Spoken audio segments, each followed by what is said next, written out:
भगवान के प्रेमी भक्तों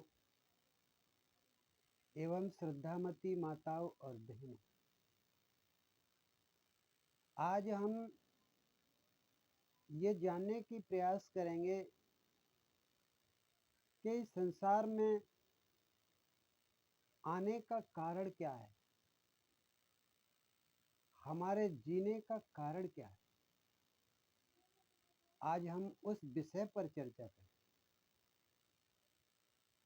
तो हमारे कहने का तात्पर्य यह है,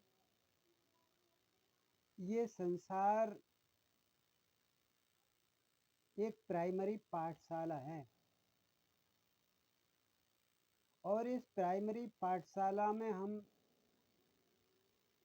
अपने जीवन के बारे में उस रहस्य को पढ़ने के लिए आए हैं,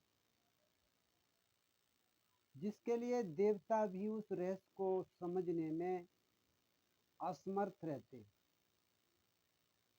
तो सभी महापुरुषों ने और ग्रंथों ने इशारा किया है कि आज का मनुष्य ये अपनी बनाई हुई यंत्र से इतना डरता है। अगर इतना परमात्मा से डरे तो उसके जीवन में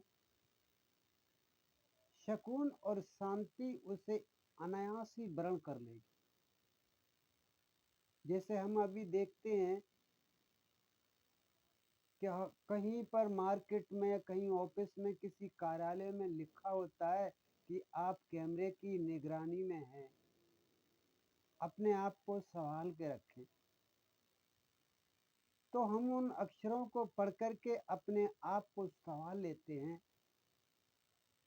और हर कदम के लिए बड़े आसानी और सुगमता के साथ अपना कदम आगे बढ़ाते हैं। हमें डर रहता है कि कोई भी कदम हमारा गलत ना उठ जाए। हमारा हर कदम की रफ्तार ये कैमरा रिकॉर्ड कर रहा है। ठीक इसी तरीका से अगर हम अपने जीवन में उस चैप्टर को पढ़ें और देखें कि ये धरती माँ है, इस पे हमारा हर कदम पे दर कदम रखते चले जा रहे हैं। कभी हमने नहीं सोचा कि ये कदम धरती माँ पर हमारे छपते चले जा रहे हैं। ये धरती माता हमारे कदमों के चिन्हों को रिकॉर्ड कर रही है। चंद्र और सूर्य हमारे लिए उस आकाश और वायु के माध्यम से वो हमको अपनी तिरछी नजर से देख रहा है कि संसार में आकर हम किस भाव से अपना जीवन यापन कर रहे हैं। तो भगवान के प्रेमियों, अगर हम अपने जीवन में इस धरती माँ से, सूर्य, चंद्र और वायु प्रकाश से अगर डरें तो हमारा जीवन एक दूध की भांति स्वच्छ और निर्मल और पवित्र हो जाएगा। इसमें कोई संदेह नहीं। लेकिन हम कभी अपने आप को उस चैप्टर के नजदीक ही नहीं लाते और उस विषय को पढ़ना भूल जाते हैं और उस विषय पर हम खोज करने लगते हैं जहाँ पर कदम कदम पर वो विषय कांटे और कंकड़ों से परिपूर्ण है। आपने देखा होगा कि मनुष्य अपने जीवन में सुख कम और दुख का ज्यादा अभाव क्यों है उसके जीवन। इसका हमने कभी चैप्टर पे हाथ नहीं लगाया कि आखिर हम पैसे से, संपत्ति से, परिवार से परिपूर्ण हैं, लेकिन फिर भी हम अपने आप को दुखी क्यों देखते हैं। इसका कारण क्या है? तो हमारे प्रेमी मित्रों, हमने अभी उस चैप्टर को पढ़ा नहीं है जिस चैप्टर के लिए पढ़ने के लिए इस मनुष्य बॉडी शरीर में हम आए हुए हैं। तो हम उस चैप्टर को पढ़ें। उस चैप्टर का नाम है परमात्मा का ध्यान, भजन, मनन, प्रार्थना, निवेदन और दीनता और सहजता। अगर हम इस चैप्टर को पढ़ने की प्रयास करेंगे तो हमारा मानना है कि हम मनुष्य होने के साथ साथ हमारे अंदर मनुष्यता भी स्थान ग्रहण कर लेगी। और जब तक हम उस मनुष्यता की डिग्री को हासिल नहीं कर लेते,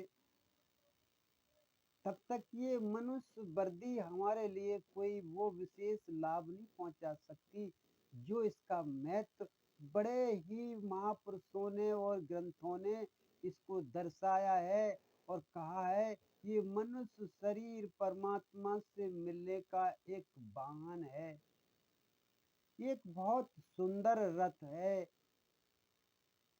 लेकिन हम इस शरीर की वैल्यू नहीं समझते। क्यों? कि हमने अभी अपने आप को उस चैप्टर से बहुत दूर रखा है।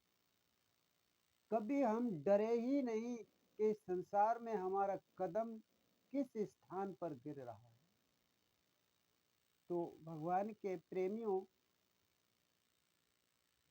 पैसे से कोई बड़ा नहीं होता, ऊंची बिल्डिंग बनाने से कोई ऊंचा नहीं होता, सुंदर वस्त्रों को धारण करने से कोई सुंदर नहीं बन जाता। भाई सुंदर तो आप पवित्र विचारों के माध्यम से हो सकते हैं। ऊंचे तो आप जब बन सकते हैं जब आपके भाव बहुत ऊंचे हों, जो सारे संसार के प्राणियों को छाया देने में समर्थ हो। तो कहने का तात्पर्य सिर्फ इतना है कि हम अपने जीवन में सहजता को हासिल करें और सारे संसार के जो प्राणी हैं, जो परमात्मा के जीव हैं, वो हमारे ही अंश हैं, हमारे ही परिवारी हैं। आपने देखा है कि बंदर सभी बंदरों में जाकर प्रसन्न होता है, कौआ अपनी जाति में प्रसन्न होता है, कुत्ता अपने कुत्तों में प्रसन्न रहता है। ठीक इसी प्रकार से मनुष्य भी एक जाति है और हम अपनी जाति में रहकर के उस मनुष्यता को हासिल करें, उस परम पूज्य परमात्मा से मिलें, उसकी सत्ता को समझें और अपने जीवन में उस एकता को हासिल करें। तभी हमारे जीवन में वो चीज प्राप्त हो सकती है जिसके लिए हम अंदर से परेशान हैं। जैसे हर चीज के तीन पहलू होते हैं, जैसे हमारा स्थूल शरीर, सूक्ष्म शरीर और कारण शरीर। तो हमें तीनों शरीरों को संभालने पड़ता है। अगर हम स्थूल शरीर की रक्षा नहीं करते तो ये शरीर बीमार हो जाएगा। सूक्ष्म शरीर से अगर हम परमात्मा का भजन नहीं करते तो हमारा ये सूक्ष्म शरीर मन जो है विकारी बन जाएगा। और हम कारण शरीर से महाकारण को नहीं मिलाते तो हमारे अंदर उसमें संस्कारों का ढेर लग जाएगा। तो हमें अपने तीनों शरीरों को संभालने के लिए एक ऐसे महापुरुष की जरूरत पड़ती है जो इस मार्ग में संभालने का कार्य करता है और इस मार्ग में उसे अनुभवी का ज्ञान हो, उसे प्रैक्टिकल ज्ञान हो। पुस्तकीय ज्ञान कभी सफलतापूर्वक उसके जीवन में फलीभूत नहीं हो सकता। तो हमारे जीवन में ऐसे महापुरुष की आवश्यकता है। परमात्मा से प्रार्थना करें, वो हमारे जीवन में गुरु के स्वरूप में आके शामिल हो और अपनी शरणागति में ले करके हमें उस पद की प्राप्ति करा दे। जैसे हम देखते हैं कि लोग बहुत अच्छे पद पे होने के बावजूद भी ये बहुत साधारण लोग को बहुत ऊंचे भाव से व्यवहार करते हैं। तो कारण क्या है? उनकी नजर में वो चीज है जो परमात्मा ने कहा है कि जैसी तुम्हारी नजर है वैसी तुम्हारी मुझे खबर है। तो अगर हम अपनी परमात्मा से खबर पहुंचाना चाहते हैं तो अपनी नजर सही करें। रंक और राजा को एक ही दृष्टि से देखें, क्योंकि परमात्मा सबके अंदर विद्वान है, ऐसी बात नहीं। तो हमारे कहने का तात्पर्य सिर्फ इतना है कि सभी लोग उस परम पूज्य परमात्मा की आराधना करें, पूजा करें, ध्यान करें और अपने लक्ष्य को हासिल करें। जैसे अभी हमने देखा है कि बहुत छोटे छोटे बच्चे जो हैं कॉलेज में, पाठशालाओं में पढ़ के वो अपना लक्ष्य निर्धारित करने में परिपूर्ण होते हैं। आश्चर्य की बात ये कि हम यूं ही चले जा रहे हैं, यूं ही जिए जा रहे हैं, हमें पता ही नहीं कि हमारा लक्ष्य क्या है, हमें करना क्या है। लेकिन बिना लक्ष्य के हम उस शेर के जंगल में पहुंच जाते हैं, सर्पों के दलदल में फंस जाते हैं, वहां से निकलना बड़ा मुश्किल हो जाता है। इसलिए ये हमारे प्रिय मित्रों एवं परिवार के समस्त मानुष जातियों से हमारा निवेदन है कि हम अपने लक्ष्य को निर्धारित करें कि परमात्मा ने इस संसार में हमें मनुष्य बॉडी में भेजा है केवल परमात्मा की भजन, ध्यान, मनन करने के लिए, और साथ साथ हम अपना व्यवहार संसार के लोगों से निष्कामता के साथ करते चलें। यही हमारा लक्ष्य है कि हम परमात्मा के पुत्र होते हुए भी पुत्र नहीं बन पाते।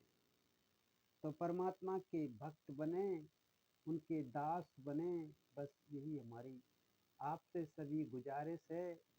सभी प्रेमियों, आपके लिए हमारी तरफ से कोटि कोटि प्रणाम स्वीकार हो।